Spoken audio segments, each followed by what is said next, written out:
দইওয়ালা, ও দইওয়ালা, দইওয়ালা, ডাকছো কেন? দই কিনবে? কেমন করে কিনবো? আমার তো পয়সা নেই।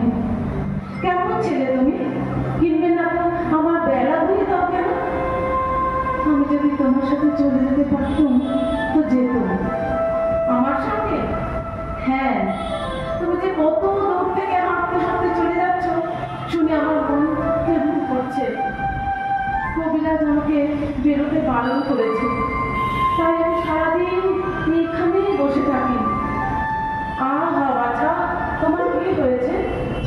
আমি জানি না, আমি তো কিছু করিনি, তাই আমি জানি না আমার কি হয়েছে। দোয়েলা, তুমি কোথা থেকে আসছো?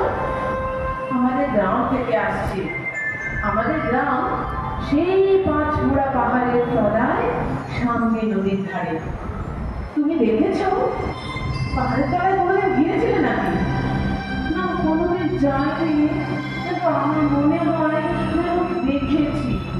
অনেক পুরোনোকালে খুব বড় বড় গাছের তলায় তোমাদের গ্রাম, একটি লাল রঙের রাস্তা ধারে।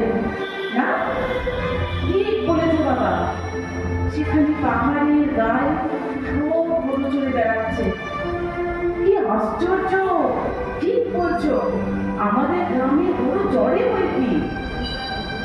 মেয়েরা সব নদী থেকে জল তুলে মাথায় কলসি করে নিয়ে যায়, তাদের লাল শাড়ি পরা।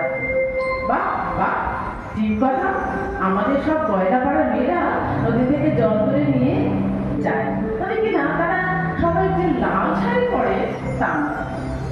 কিন্তু বাবা, তুমি নিশ্চয় করে সেখানে বেড়াতে গিয়েছিলে?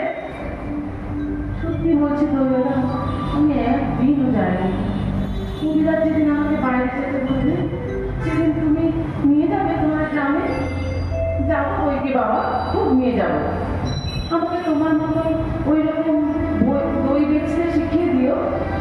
মরে যাই, দই বেচতে যাবে কেন বাবা? একমাত্র পুঁথি পড়ে তুমি পণ্ডিত হয়ে উঠবে। না না, কোনো পণ্ডিত হবো না। আমি তোমাদের রাঙা রাস্তার ধারে, তোমাদের বুড়ো বড়ের তলায় গোয়ালাপাড়া থেকে দই নিয়ে এসে দূরে দূরে গ্রামে গ্রামে বেঁচে বেঁচে বেড়াবো। কিরকম করে তুমি বলো, দই দই দই, ভালো দই, আমাকে সুখটা শিখিয়ে দাও। হায় পোড়া কপাল, এর সুরও কি শেখবার সময়? বাবা বাবা, একবার দই তুমি খাও। না না না না না, পয়সার কথা বলো না। তুমি আমার দই একটু খেলে আমি কত খুশি হব। তোমার কি অনেক দেরি হয়ে গেল? কিচ্ছু দেরি হয়নি বাবা, আমার কোনো লোকসান হয়নি।